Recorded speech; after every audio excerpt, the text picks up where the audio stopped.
Okay, so there are a couple of very easy chicken recipes that I can tell you about that are as good as anything you can get from a restaurant or a store.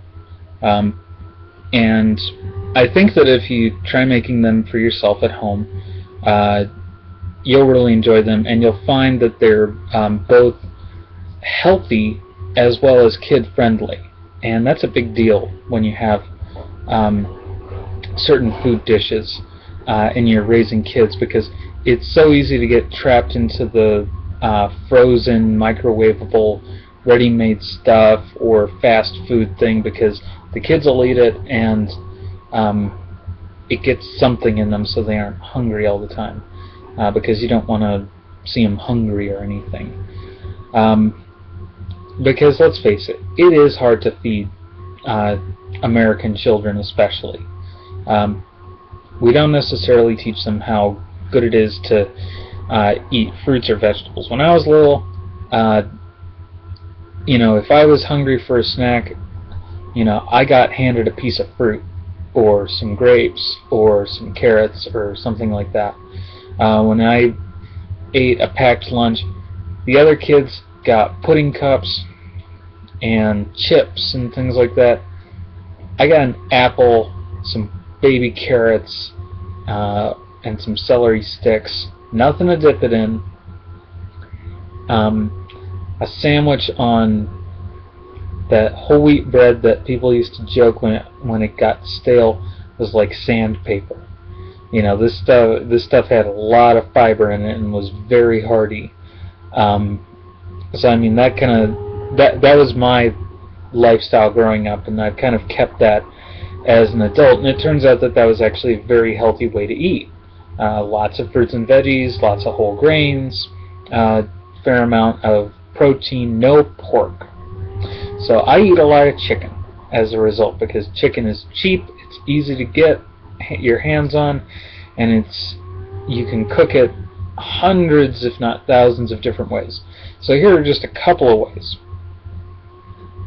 The first and easiest way is to get some just frozen chicken tenderloins. Now, you will have a little bit of cartilage in most of your chicken tenderloins that are, whole tenderloins. Now, I actually am not a proponent of... Avast virus database has been updated. Thank you, Avast. I know you've been updated. You don't have to tell me. Anyway, I'm not a proponent of white meat. I prefer dark meat, and they've actually found that dark meat is healthier for you. So it's not just a matter of white meat or dark meat. White meat is not necessarily more flavorful. It isn't necessarily any better. In essence, parts is parts, especially if you're making soup, which I used to make soup a lot out of chicken. And I would make really great soup because I knew what to put into it. So that's something I'm going to go into right now, after I cover the tenderloins. Now, you can use chicken tenderloins. Frozen is fine. You can start from frozen solid if you need to. Or if you want to use other cuts of chicken, you'll want to go boneless, skinless for this, but you'll have to thaw it because you'll want to be able to slice it. So you start with either your chicken tenderloins or your sliced chicken thighs or your sliced boneless, skinless chicken breasts, all that kind of stuff. Tenderloins are just advantageous because they only come boneless. They maybe have just a little piece of cartilage in them, which is edible. It's just not terribly pleasant because you can't really break it up and chew it. Anyway, tenderloin is stupidly simple to prepare, and that's the whole point of this stupidly simple recipe. If it's not thawed, then you can... If the tenderloins aren't thawed, then you can simply put them in a pan covered on low heat. and eventually they'll thaw out a little bit. You can check them. You can oil the pan a little bit if you want, with olive oil, margarine, butter if you want. It doesn't matter. This recipe requires no seasoning at all. At all. And you'll see why in a little bit. So you just put the tenderloins in the pan, put a lid on it, and let them thaw. If they're thawed, then you won't need the lid. The lid is just to kind of help with almost baking the thighs until they're thawed, by creating a closed system for the hot air to wrap around the chicken. So once you've done that, that's the easy, or that's the hard part actually. This is the easy part. You simply cook the chicken. You let it brown on both sides. If you want to check to make sure it's done or not, simply take a good sharp knife, slice into it a little bit so you can see the center. If it's pink in the center, it's not done yet. Simple, right? I usually go with a slow heat to make sure the chicken doesn't burn, doesn't get too dried out, and I may pop a lid on. But this chicken can afford to be dry if it's dry. You just want it to be tender, is the point. So like I said, you can do this with thighs or breasts as well. They just have to be boneless at the very least, and then you can use the skin for whatever you want.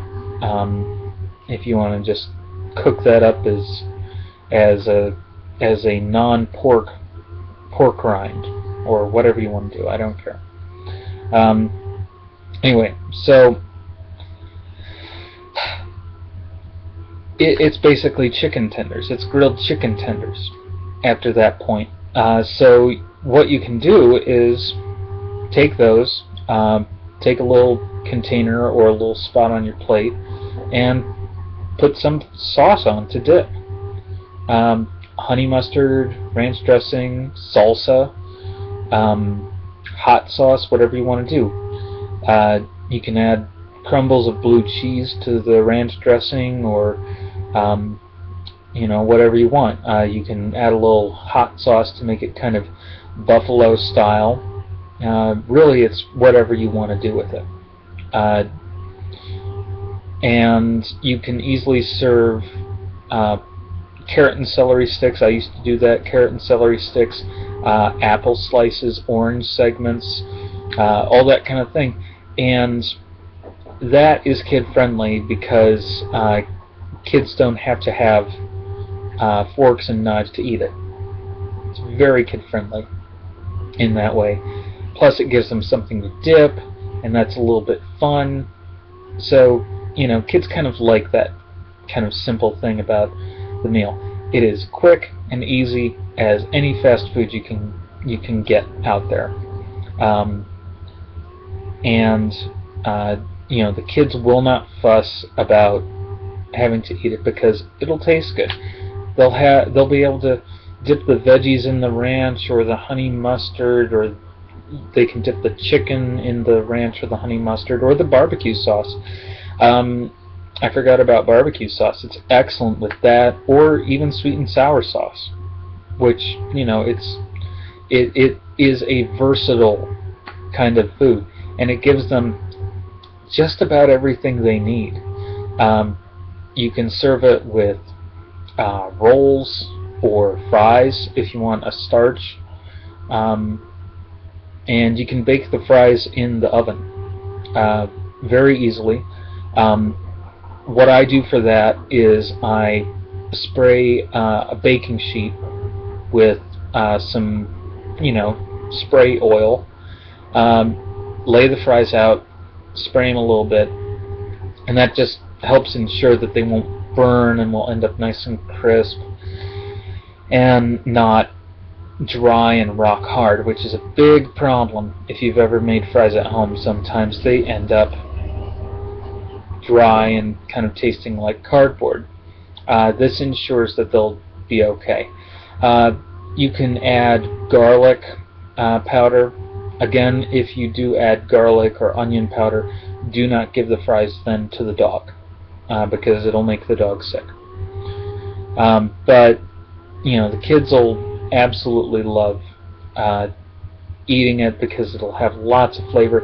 You can get ranch season flavoring and add those to the fries, and it'll add a ranch flavor to that, and it's absolutely fantastic that way.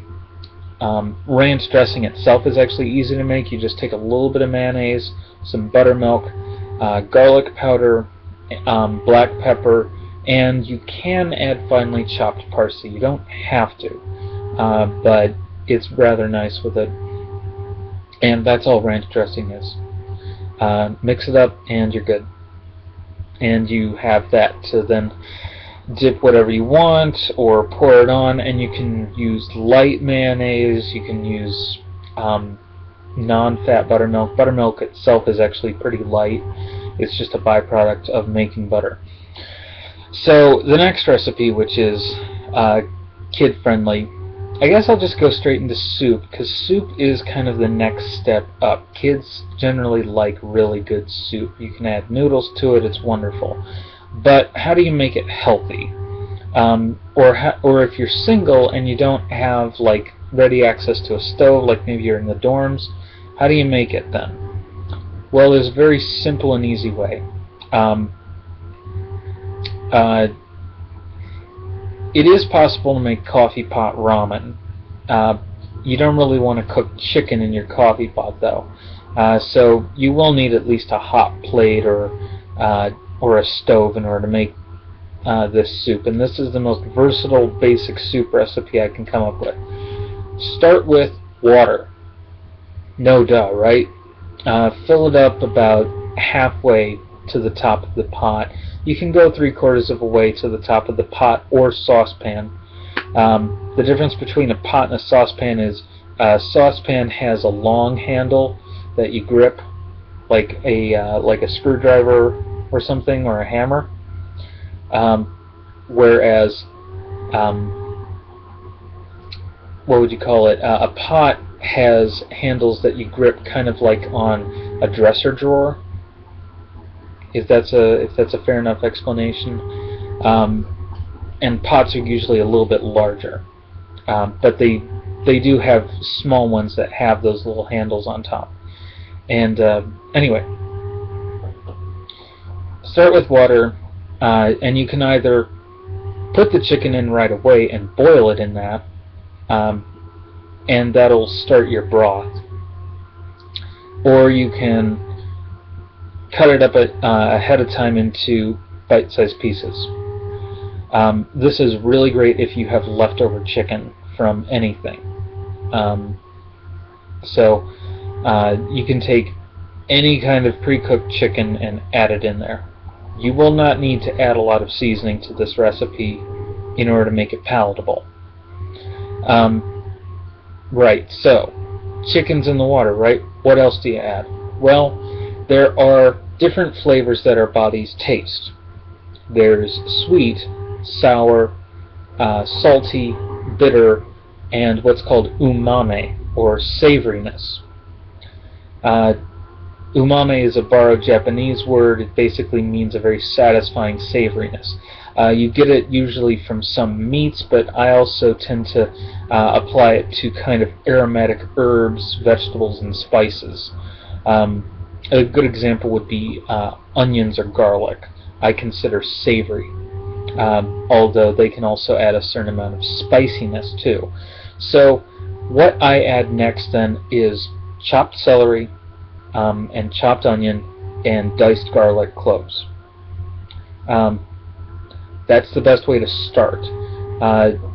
You'll want to use a separate cutting board from your chicken so that you have less risk of contamination for salmonella. You'll actually want to put the cutting board to wash or wash it before you start cutting vegetables on it. This is just good, safe practice. I should mention it at this point because it's important for your health and safety. to try and control the risk of salmonella. So wash your cutting board if you only have one, or switch to a new cutting board. You can use wooden cutting boards with vegetables. You should not use wooden cutting boards with meats such as chicken, especially chicken. So anyway, you can cut the vegetables on a wooden cutting board if you want. You can also cut the vegetables on a plate if you want, if you don't have a cutting board. Plates work almost equally as well. Okay, so cut up the vegetables and add to the pot as soon as they're ready, because you're going to want to boil the vegetables a very long time to get them nice and tender. Carrots and peas add a wonderful sweetness. Garlic, celery, and onion add a wonderful savoriness that lends a lot of flavor to it. You can add a little bit of salt. I don't want to say, if you're making this, say, in a saucepan, to add more than a teaspoon. Anything more than that, and it might end up too salty. Always remember that if you're making any kind of dish, it is just as easy to add, or it is easier to add than it is to take away. You cannot, once you add something into the mix, you cannot take it back out. You can only try and cancel it out with something else.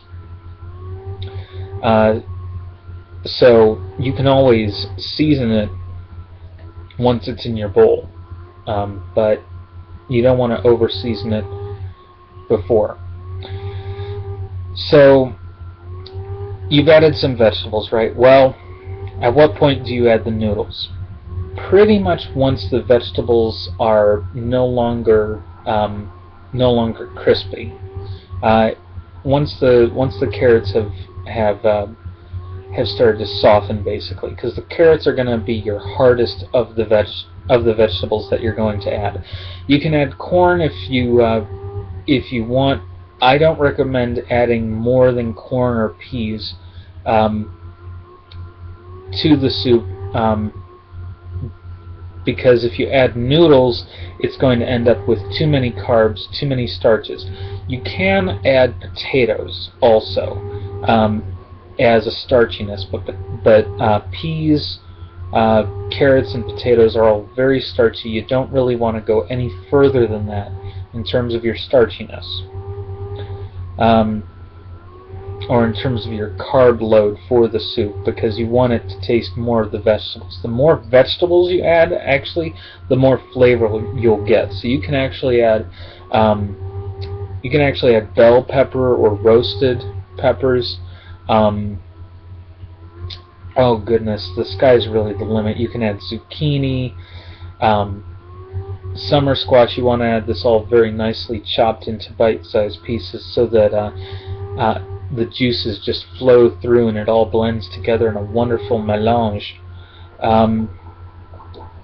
So once you've done that, that's really the simplest step, or that's actually the hardest step. The simplest step is then just letting it cook slow and low. Slow and low is always the way to go. It's just a good phrase to remember when it comes to kind of cooking for yourself. If it's cooking slow and low, you don't have to watch it. You don't have to worry as much about it boiling over. You don't have to worry as much about it burning. If you want to put a lid on it, you can, and it won't be as much of a problem. The lid will trap in a lot of heat, so you may get some spillover. So you actually want to make sure that if you're going to put a lid on it, which is safe and recommended just as much as anything, you want to make sure that there is a good amount of distance between the liquid and the top. You will also get some foam up if you're not careful. So you have to be careful if you're going to put a lid on it. But if you're not going to put a lid on it, then usually it won't foam up. Usually it won't boil over if it's on low and slow. So it's very easy to do this. The potatoes will take a while to cook.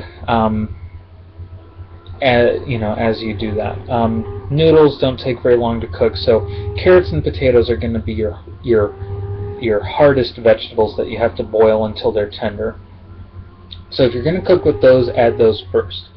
If you want to cook the chicken in the water before, then you'll want to use a pair of tongs or fork to remove the chicken, then slice it up.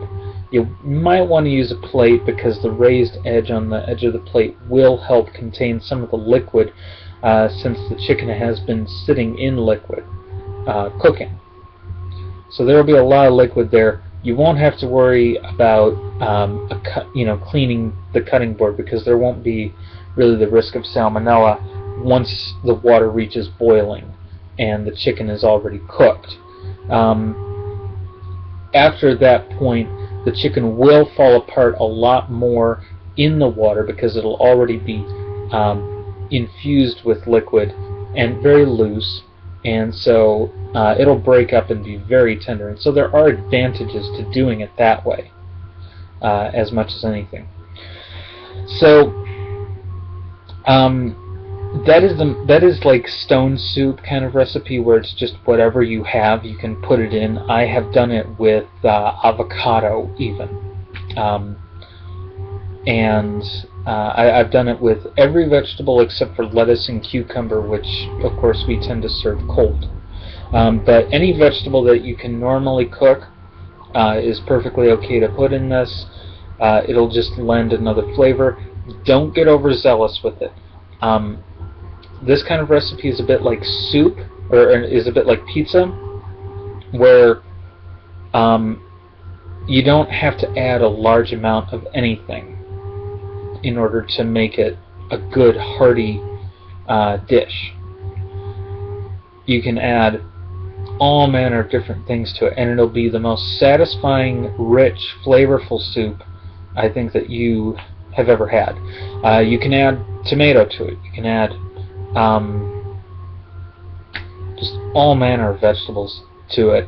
I have also done it with apple in it and some curry powder for what I believe is called garam masala, which is kind of an Indian chicken soup. And I've also done it with chickpeas.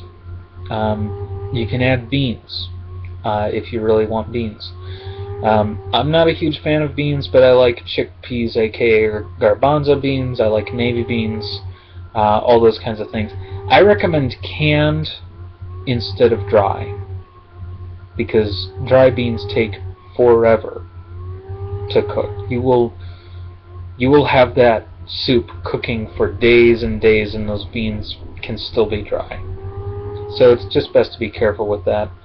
Because you have to soak beans in order to let them, in order to get them to tenderness to where they can be eaten. Anyway, so the next stupid simple recipe is the stupidest and simplest recipe that I have ever conceived of, and it's one that I cannot take full credit for because there are a lot of recipes like this. I would simply call it salsa chicken. And you may not have had it before, but if you think that cooking is beyond you, then this is the best recipe to start with, because it is very hard to mess up. So what you do is you take a pan and you take a piece of boneless chicken. It can have skin on it, it's perfectly okay. But you really don't want a bone in it, just because it can make it a little bit messier to eat around the bone. I recommend thighs. Breasts are perfectly good. Tenderloins, and you don't really get any other cuts of chicken other than those three without the bone in, just because they don't really bother to bone drumsticks and wings. Anyway, so thighs are great, breasts are great. It works for either or both. You simply cook the chicken. You put it in a pan. You start it low and slow. Slap a lid on it so that it cooks on both sides. You can flip it over a couple of times gently, carefully, because there should be some juices coming off. You can start from frozen as long as you're going low and slow, and it'll be thawed and cooked all the way through. Once the chicken is golden on both sides, and this is really where it gets the most technical, but the cooking the chicken is the hardest part. You can take the lid and hold it on top of the pan and drain some of the liquid off so that it isn't too soupy. If there's a lot of liquid, that is, you won't need it in this case. Okay, so once you've done that, this is where the stupidly simple part comes in. You take whatever salsa you have,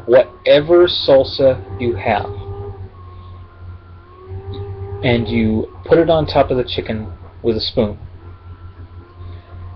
You let it cook in that. You can do this as soon as you put the chicken in the pan, and then just put the lid on it, cook it at a low, slow heat, and almost forget about it. The salsa is not something you really need to worry too much about in terms of salmonella, because it's in the pan cooking. Once it reaches a certain temperature, bacteria and all kinds of nasty bugs like that, which is what salmonella is, it's a bacteria, it dies. So that heat kills it. You can add the salsa after the chicken's already started to cook, has thawed and is already cooking. You can add it at the very end. You can start with the lid on, but you want to take the lid off because you want the liquid to evaporate. You don't want to use too watery a salsa. If you make your own salsa, this is even better, but you can use any salsa that's on the market for this. And you literally just fork the chicken, spear it with the fork, put it on the plate, take a spoon or the fork, and scoop some of the salsa onto the top, and sprinkle some cheese on it. Some shredded cheddar, some cheddar and Monterey Jack, Mexican cheese, it doesn't matter. I prefer cheddar or Mexican cheese to that, but this is the stupidly simple recipe that I came up with in college when I had my first apartment. It is the most stupidly simple recipe. You can add corn to it if you want for your starch, but the salsa qualifies as a vegetable because it has a lot of vegetable matter in it, actually. So the more you add, the better it is, and you just eat it like a sauce. You can put salsa on a salad and have it with that, along with some fresh corn on top of it, for a really tasty deal, and some of the cheese again. So you have loads of vegetables, a very fresh, healthy starch. It's very good for you in that form. I recommend going canned rather than frozen. And yeah, that's it. That is the stupidly simple recipe for salsa chicken. Put some salsa on chicken that's cooking. That's all the flavor you need. It needs no other seasoning, honestly. The heat brings out a lot of the flavors from the salsa. You get the flavor of tomatoes, hot peppers, onions, spices, all that good stuff. It goes right into the chicken. And when you eat the chicken, you can cover it in the salsa and the cheese, and it tastes absolutely fantastic. No question.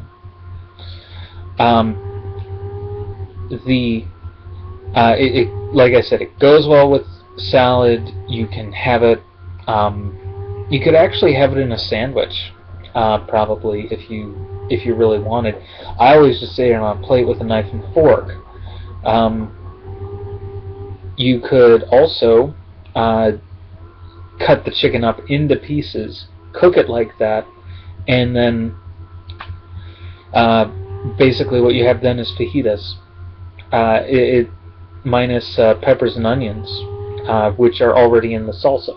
So if you wanted to make a quick, easy, on-the-go lunch, you can cut up the chicken beforehand or during, and then pop it in a tortilla with maybe some lettuce or something, and you basically have very healthy, quick, and healthy snack.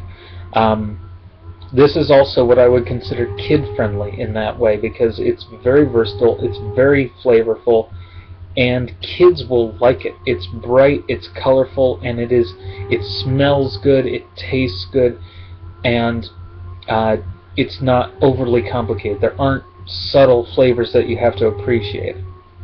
And it's not junk food is another important thing. So you could actually, if you wanted to do a Mexican night, you could actually do this.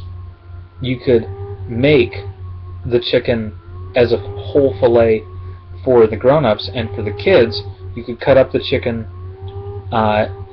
and put it in some tortillas or some taco shells for chicken tacos, chicken burritos, or chicken fajitas, or whatever, for the kids. And kids like that stuff. It just tastes good, it is good, it looks good, it's a funny, tacos and burritos specifically are funny shapes compared to a lot of foods. So, when I was a kid, I was absolutely thrilled when it was Mexican night, which never came on a regular night of the week, so you never knew when it was going to happen. We usually had casseroles and things like that. So, that's going to be the end of this video, and I really hope you got a lot out of it. Please remember to like and subscribe. So that's it for this video. Bye.